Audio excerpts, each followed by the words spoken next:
Welcome back to our program. My guest here is a geneticist. Her name is Sujini. She works with a company called Xcode. Now, this is a company that actually deals with telling people, finding out and then telling people what their DNA is. Very interesting. Hope you're watching. Now, Sujini, why would somebody like you want to be a geneticist? I can imagine that somebody like you is locked up in a laboratory for much of the time doing testing. Why? It's more about passion, and it's more to do with trying to understand what our genes are about and what those variations mean in terms of the cause and effect of our health, the diseases it causes. Why is one person, maybe in my own family, why are they healthy, why am I unhealthy, or why are they fat and I'm not fat? Certain characteristics which make us so different in the family itself. Those were all the points that made me think what is in that gene, and that pushed me into getting into this field of genetics, which is it's more to do with passion and to bring about a lot of information that can really help in understanding the health and disease issues concerning every individual. Right. Of all of the different areas that your work involves, I was just wondering, which is that one area that is you're really, you might be a little more passionate about? Yes. It's in today's evolving scenario, it's so interesting to note the kind of interaction nutrients play with the genes. Mm-hmm. So it's kind of, it's very fascinating to know the food we eat is what genes are all about. What you are is what you eat. So that concept is more fascinating, and it makes me go deeper to understand how much of an influence food can have on the genes, on the onset, and so on. Right. So in your profession, are there any new advances that have been made? Is there what's the future for in genetics and right. DNA and genomics? And by the way, please explain to me what that word is, because I just read it in your work. So right. let me talk about that. Ask you about that.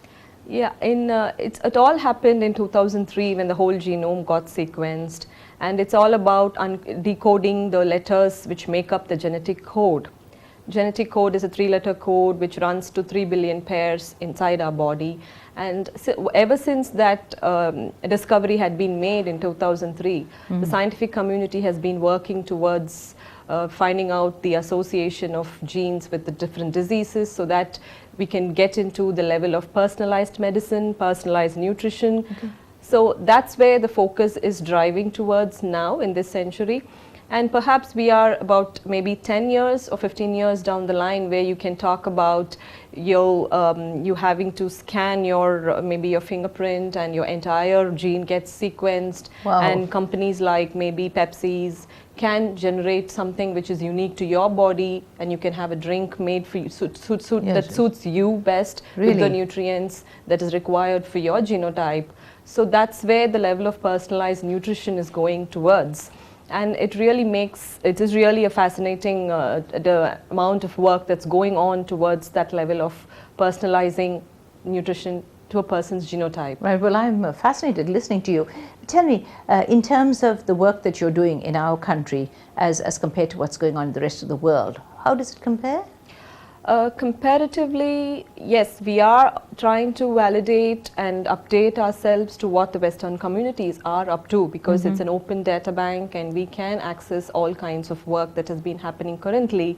And as far as Xcode is concerned, we are using the latest information, latest as of March 2012, Really? where they have identified the association to diseases, the variations associated to diseases, which many other maybe are not doing it. But we have made sure that we are validating our information right up to where it's happening and where it's been discovered. Right. The field itself is a relatively new one. Yes. And in a way, I'm going to accuse people like you for probably not telling people like us what it's all about. So the logical question is that do you believe that there is enough awareness? Should there be more? There should be more awareness. It should be created by us. It's our primary responsibility to create awareness in the Indeed. first scenario. And that is, it's a short-term challenge. Once that awareness is created, I'm sure people will understand what it all means to them. Right. I know we did talk about 10,000 rupees, and I did mention that it seemed like a slightly high figure. But do you think that as it gets more and more popular, maybe somewhere down the road, we can see costs actually coming down? Do you see that in the future? Yes, costs for genotyping would definitely come down, as it was expensive a couple of years ago. Now, since this modern inventions in the technology itself, that the costs are coming down, and we definitely see a price decrease maybe down the line. But the whole point is, it's not about the waiting for the price to come down to get it done. It's to find out. Yeah, it's to know where you stand today. You don't want to get diagnosed and then sit with it all your life. So you want to get to know your risk now and follow these recommendations, which are totally for your genotype. Right. That sounds pretty logical, really, Yes. as you say that. How are people like you going to actually reach our rural population? Because I guess that we are probably a little too far gone down this road, but in the rural areas, do you see that it might be possible to actually reach people out in the districts, out in the rural areas? Yes, we could create campaigns like with the primary health centers in the rural areas. Maybe, as part of our strategy to reach out once we cover the offline population in cities itself, maybe we should try to do, we're working on other areas of communicating to the offline population through these primary health centers, pharmacies, which could add more value to the assessment, and and we have been getting customers from rural areas to know what it is all about, because we've been having some coverage here and there, and they want to know what it's all about. So the awareness is slowly trickling in. I wouldn't say it's gone down, but it's slowly happening.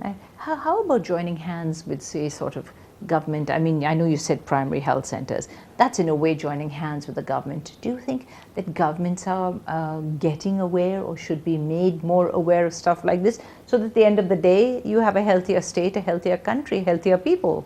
Correct. Yeah. So once we have some data with us, like the environmental data, the genetic data with us, it makes it easier for them also to make policy decisions based on all this, population-based decisions, which would help in a way to create more awareness and create a healthy population. Right. Yes, we are looking at options as well. Right. Are there a lot of places and a lot of people and a lot of companies that are actually doing this? I wouldn't say much, because about DNA, it's all about that paternity testing. And, yes, that's all we know, the paternity testing and what the police do with DNA testing, right? Yeah. So, not yet, I would say.